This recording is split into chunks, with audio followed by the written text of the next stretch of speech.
का अध्ययन कर चुके थे, जिसका नाम था कल्पतरु। तो इसमें कल्पतरु के वृक्ष के बारे में पढ़ चुके थे।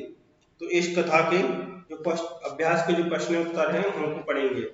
इसमें सबसे पहला जो प्रश्न दिया गया है वो दिया गया है कि एक पदेन उत्तरम लिखा। इसके उत्तर क्या करना है, एक पद में लिखना है। तो इसमें सबसे पहला जो प्रश्न दिया गया है वो दिया गया है या कि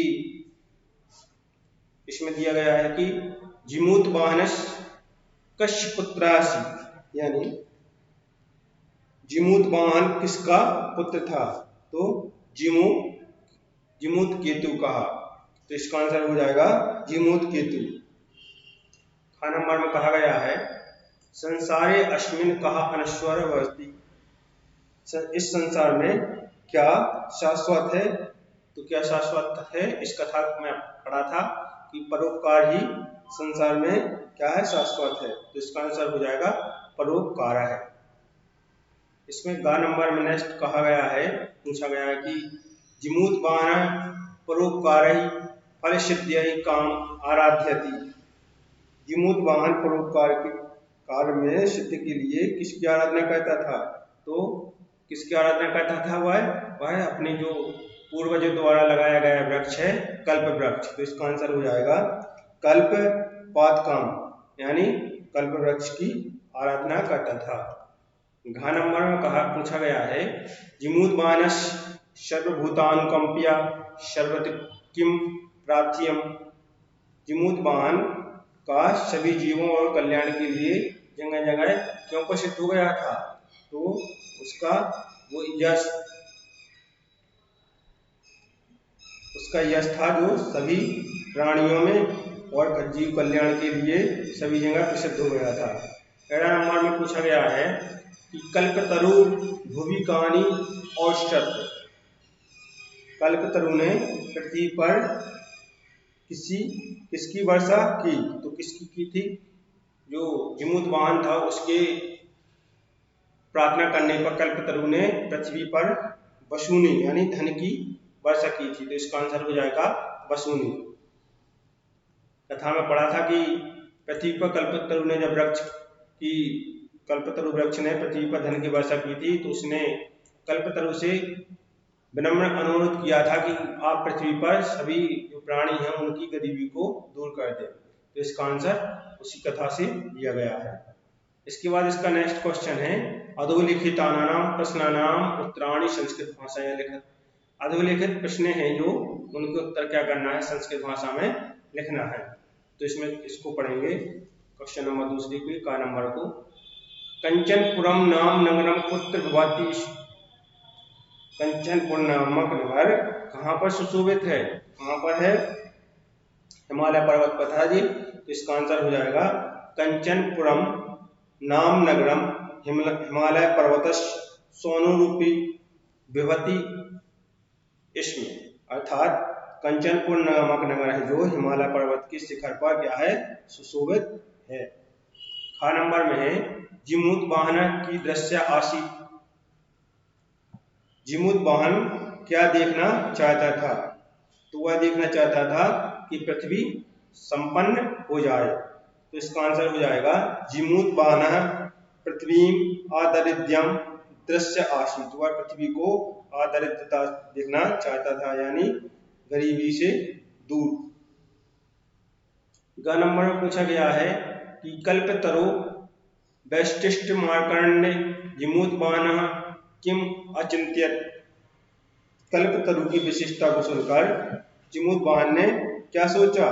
तो उसने सोचा था कि अगर इस वृक्ष को अमर वृक्ष को प्राप्त करके मेरे पूर्वजों जैसा मुझे फल अगर प्राप्त नहीं होता है, किंतु केवल कुछ ही कंजूस द्वारा धन मांगा गया है, इससे तो मैं अपना अभिष्ट पूर्ण करूंगा। तो इसको लिखेंगे, इसका जो आंसर है संस्कृत भाषा में उसको लिखेंगे कल्पतरु वैशिष्ट मार्कण्य जिमूत वाहन अचिंत्यत। अहो ईदृश्यम अमर पदम प्राप्त्यति पूर्वै पुरुष अस्माकं तादृशं फलम किमपि न प्राप्तम किंतु केवलम कश्चित् देव कृपणः कश्चिदपि अर्थै अर्थित तदहम अस्मात् कल्पतरु अविष्ट्यम साधनीय इति। तो इसका आंसर क्या हो जाएगा। इसके बाद इसका घ नंबर है, उसमें कहा गया है हितैषिणी मंत्रिण जिमूतवाहनम किम उक्तवान। हितैषी मंत्री जो थे उनके द्वारा जिमूतवाहन जो था उसने क्या कहा था। तो उसने कहा था, जो उसके मंत्री थे उसने कहा, युवराज यु अयम सर्वकामत कल्पतरु तव उद्याने तिष्ठाति शायद सदा पूज्य। हे युवराज, यह जो मनोरथ को पूर्ण करने वाला कल्पतरु वृक्ष है तुम्हारे बगीचे में खड़ा है, यह क्या है, तुम्हारा सदैव पूजनीय है। इसका नेक्स्ट है एड़ा नंबर, उसमें कहा गया है कि जिमूतवाहनम कल्पतरुम उपज्ञम किम उपात। जिमूतवाहन ने कल्प वृक्ष के पास जाकर क्या बोला था। तो उसने बोला था कि देव त्वया अस्मत् पूर्वाश विषाम अविष्ट्या काम पूरिता तन्मकं काम पूर्यात् यथा पृथ्वीं दारिद्र्यं पाशयति तथा करोति देवति। उसने कहा, जो जिमूतवाहन था उसने कहा था कल्प वृक्ष से कि हे देव, तुम्हारे द्वारा मुझसे पहले सभी इच्छाओं को क्या किया है, पूर्ण किया है। तो मेरी एक मनोकामना यह भी है कि आप पृथ्वी में जो दरिद्रता देख रहा हूं उसे आप क्या कर दें, संपन्न कर दें। इसके बाद कल्पवृक्ष ने पृथ्वी पर धन की वर्षा की थी और पृथ्वीवासियों का क्या है, गरीबी दूर की थी। इसके बाद इसके नेक्स्ट क्वेश्चन है, क्वेश्चन नंबर 3, उसमें पूछा गया है अधोलिखित वाक्येषु स्थूल पदानानि कस्मै प्रयुक्तानि। यानी गहरे शब्द हैं जैसे तस् तम अयम त्वम, इससे क्या करना है, इसमें प्रश्न का जो गहरे शब्द दिए गए हैं वो कैसे प्रयुक्त होंगे।